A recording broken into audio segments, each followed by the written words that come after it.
Hello everyone, welcome back on chemistry by Kalpana Yadav.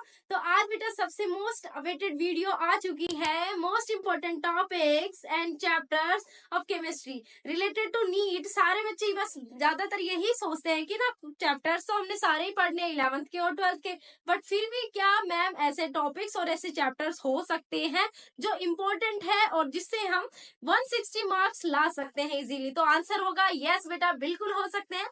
लेकिन उससे पहले मैं आप लोगों को पहले अवेयर कर देती हूँ कि अभी आपके पास में पूरा टाइम है नीट 2025 के लिए। तो आपने क्या करना है, सिलेबस पूरा पढ़ना है। लेकिन हाँ, कुछ ऐसे चैप्टर्स हैं जिनके ऊपर आपको ज्यादा ध्यान देना पड़ेगा, इसलिए मैं ये वीडियो बना रही हूँ और आप लोगों की इससे हेल्प हो जाएगी कि भाई इन टॉपिक्स को और इन चैप्टर्स को बिल्कुल मिस मत करना, ठीक है? तो लेट्स वी स्टार्ट। हम शुरू करते हैं 11th क्लास से। 11th क्लास से जनरली जब हम 12th क्लास पढ़ते हैं तो हम 11th क्लास को स्किप कर चुके होते हैं। 12th हम बहुत बारी बोर्ड्स के लिए भी बहुत अच्छे से प्रिपेयर करते हैं, लेकिन हम ये भूल जाते हैं कि 11th के बहुत सारे टॉपिक्स और बहुत सारे चैप्टर मोस्ट इंपोर्टेंट थे। तो बिल्कुल भी ये स्किप मत करना कि 11th क्लास के टॉपिक आप 12th तक भूल जा रहे हो। नहीं, आप लोगों को क्या करना है, 11th क्लास को भी इतनी ही इंपॉर्टेंस देनी है जितनी 12th क्लास को। तो शुरू करते हैं 11th क्लास के चैप्टर से। 11th क्लास में मोल कंसेप्ट चैप्टर है। इसके जनरली प्रीवियस ईयर क्वेश्चन के बेसिस पे देखा गया है कि इसके 3 क्वेश्चन आते ही आते हैं। मैंने सिर्फ मोल कंसेप्ट का नाम दिया है, ठीक है? आगे है atomic structure.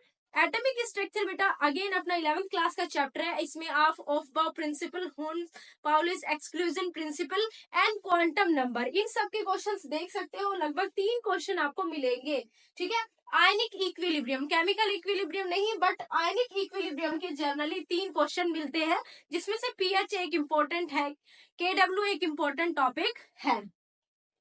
Next one is periodic table. ये और chemical bonding both are heart of inorganic chemistry. इनके बिना आप इनऑर्गेनिक केमिस्ट्री का अच्छा पार्ट मजबूत नहीं कर सकते। कहने का मतलब ये है कि भाई आप इनके क्वेश्चंस देखोगे, उसमें से 2 से 3 क्वेश्चन जनरली पूछे जाते हैं। Next one is chemical bonding. इसमें भी आपको ये भी बता देती हूँ, लाइक जैसे electron negativity, electron gain enthalpy and electron affinity, ठीक है? Electron gain enthalpy and electron affinity both are same, इनसे रिलेटेड क्वेश्चंस आते हैं। बट आयोनाइजेशन एनर्जी अगेन एक इम्पोर्टेंट टॉपिक है। आगे बढ़ते हैं chemical bonding. Chemical bonding overall पूरा ही चैप्टर इंपॉर्टेंट है, बट लाइक फेजान्स रूल और उसमें जैसे सोल्युबिलिटी टॉपिक हो गया, फेजान्स रूल इंपॉर्टेंट है इसमें। उसके बाद में बॉन्ड एंगल के क्वेश्चन इसमें इंपॉर्टेंट है, वेस्पर थ्योरी इसमें इंपॉर्टेंट है, हाइब्रिडाइजेशन इसमें इंपॉर्टेंट है, और एमओटी से जो बॉन्ड ऑर्डर निकाला जाता है वो टॉपिक इसमें इंपॉर्टेंट है, ठीक है? आगे बढ़ते हैं जीओसी, जर्नल ऑर्गेनिक केमिस्ट्री के अपने बेसिक क्वेश्चन आते हैं, बहुत हायर लेवल के नहीं आते। Again I repeat it, GOC में आपको basicity and acidity and resonance को तो करना ही करना है, यहाँ से क्वेश्चन आते ही आते हैं। बेसिसिटी अगर आप यहाँ पर अच्छे से कर लेते हो तो 12th क्लास में एक चैप्टर आएगा अमाइंस, उसमें बेसिसिटी का कंसेप्ट है। तो अगर आप यहाँ अच्छे कर लेते हो तो आपको वहां पढ़ने की जरूरत नहीं होती। एंड ऐसे एसिडिटी भी अपने 11th 12th क्लास में आएंगी, तो आपको वहां करने की जरूरत नहीं होती। तो आप शुरू से अपने जीओसी में इसको कवर अप करके चलिए। अगेन इसके क्वेश्चन जो होंगे 3 से 4 क्वेश्चन जीओसी के, मैक्सिमम चांस ये है कि 4 क्वेश्चन मिलेंगे, ठीक है? Next one is hydrocarbon. 11th class में ऑर्गेनिक का जो मेजर चैप्टर है वो हाइड्रोकार्बन है।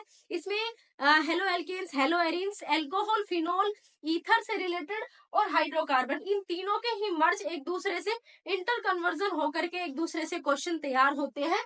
तो 2 से 3 क्वेश्चन हाइड्रोकार्बन के भी देखे जाते हैं, ठीक है? ये आपका पूरा 11th का पार्ट रहने वाला था, स्क्रीनशॉट ले लीजिए। अब आते हैं बच्चों 12th केमिस्ट्री पर। देखो 12th क्लास में हम क्या करते हैं, सीबीएसई के लिए प्रिपेयर करते हैं, लेकिन सीबीएसई में जैसे आपके सब्जेक्टिव क्वेश्चन होते हैं उसके साथ आप एमसीक्यूज की प्रैक्टिस बेटर करना, आपका सिलेबस पूरा प्रिपेयर हो जाएगा। अब जो सीबीएसई में चैप्टर नहीं है उसके अलावा जो हमारे नीट के सिलेबस में है वो आप लोगों को अलग से कवर करने पड़ेंगे।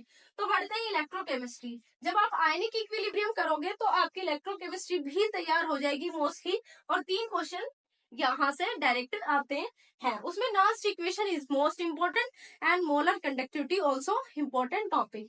Next one is surface chemistry.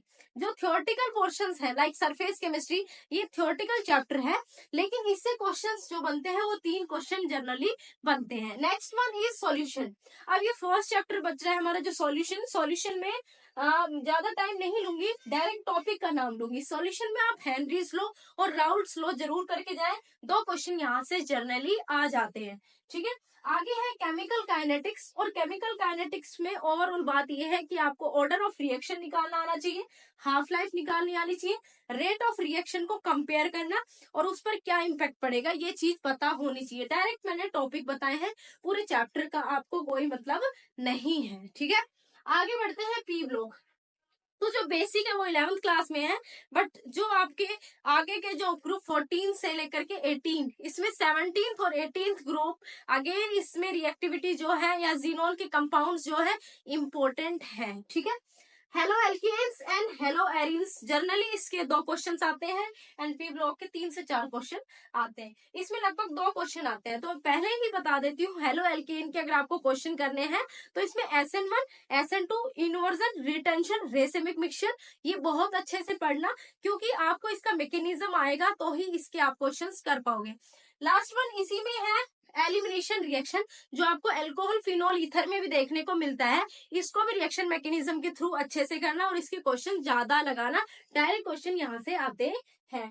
आगे बढ़ते हैं alcohol phenol ether. Alcohol phenol ether जो मैंने बिल्कुल नीचे लिखा हुआ है, इसमें से आपको बता देते हूँ ईथर की जो रिएक्शंस है, chemical reaction that is important. But अगर अल्कोहल और फिनोल की बात करूं तो इनकी न्यूक्लियोफिलिसिटी, बेसिसिटी, एसिडिटी आपस में कंपेयर होती है और वाटर के साथ में कंपेयर होती है। तो जो एनसीईआरटी में लिखा हुआ है पहले आप उसको अच्छे से पढ़ोगे अल्कोहल और फिनोल के रिगार्डिंग, दैट मीन्स इसकी फिजिकल प्रॉपर्टीज और केमिकल प्रॉपर्टीज ज्यादा इंपॉर्टेंट है।